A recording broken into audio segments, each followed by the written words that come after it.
ورحمۃ اللہ وبرکاتہ۔ بسم اللہ الحمد للہ والصلاة والسلام علی رسول اللہ ومن تبعہ ووالاہ وبعد۔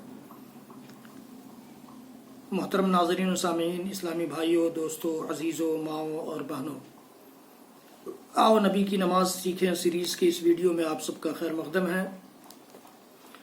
گفتگو چل رہی ہے جماعت میں شریک ہونے کے سلسلے کی، اور اس ویڈیو میں ہم جانیں گے کہ رکوع میں ملنے والے کی رکعت کا کیا ہوگا۔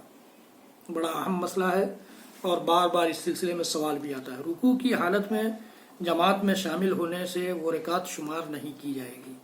اللہ کے رسول صلی اللہ علیہ وسلم کا ارشاد گرامی ہے، فما ادرکتم فصلوا وما فاتکم فاتموا، جس قدر نماز کا حصہ تمہیں مل جائے تم پا لو، وہ پڑھ لو، اور نماز کا جو حصہ رہ جائے وہ امام کے سلام پھیرنے کے بعد پورا کر لو۔ یہ اللہ کے نبی صلی اللہ علیہ وسلم کی حدیث گرامی ہے جو صحیح بخاری اور صحیح مسلم کی ہے۔ اس حدیث کی روح سے جس شخص کا قیام اور سورہ فاتحہ فوت ہو گئی، اس پر فرض ہے کہ چھوٹی ہوئی نماز کو مکمل کر لے، اور مکمل نہ کرنے والے کی نماز کیسے مکمل ہو سکتی ہے۔ امام بخاری رحمۃ اللہ علیہ اس حدیث کی شرح میں فرماتے ہیں، جس کے فرائض قرات و قیام فوت ہو جائیں اس پر لازم ہے کہ اسے مکمل کرے، جیسا کہ نبی اکرم صلی اللہ علیہ وسلم نے پورا کرنے کا حکم دیا ہے۔ جزء القراء البخاری میں امام بخاری رحمۃ اللہ علیہ نے اس کی وضاحت کی ہے۔ علامہ ابن حزم رحمۃ اللہ علیہ فرماتے ہیں، جو شخص رکوع میں شامل ہو تو اس کا قیام اور سورہ فاتحہ کی قرأت فوت ہو گئی۔ صرف سورہ فاتحہ کا مسئلہ نہیں ہے، قیام بھی فوت ہو گیا جو ایک فریضہ ہے، ایک رکن ہے نماز کا، اور سورہ فاتحہ جو ایک فریضہ اور رکن ہے نماز کا وہ بھی فوت ہو گئی، جبکہ رکعت شمار کرنے کے لیے یہ دونوں فرض ہیں، ان کے بغیر نماز نہیں ہوتی۔ اور حدیث رسول میں حکم دیا گیا ہے کہ جو گزر جائے اس کی قضا کی جائے، اور جو رہ جائے اسے امام کے سلام پھیرنے کے بعد پورا کیا جائے، اور ان میں سے کسی امر کی تخصیص نص شرعی کے بغیر جائز نہیں ہے۔ کوئی نص شرعی ہونا چاہیے، صحیح حدیث ہونی چاہیے کہ فلاں رکن کے چھوٹنے کے باوجود نماز ہو جائے گی، ایسی کوئی دلیل موجود نہیں۔ یہ علامہ ابن حزم رحمۃ اللہ علیہ نے اپنی کتاب المحلہ میں ذکر کیا ہے۔ ابو سعید خدری اور اما عائشہ صدیقہ رضی اللہ تعالیٰ عنہ کی حدیث ہے، لا يركعن احدكم حتى يقرأ فاتحة الكتاب، کہ تم میں سے کوئی شخص بغیر سورہ فاتحہ پڑھے رکوع نہ کرے۔ ابو ہریرہ رضی اللہ تعالیٰ عنہ فرماتے ہیں، لا يجزيه حتى يدرك الامام قائما، کہ امام کو اگر رکوع جانے سے پہلے کھڑے نہ پالو تو تمہاری وہ رکعت نہ ہوگی، کافی نہیں ہوگی تمہارے لیے۔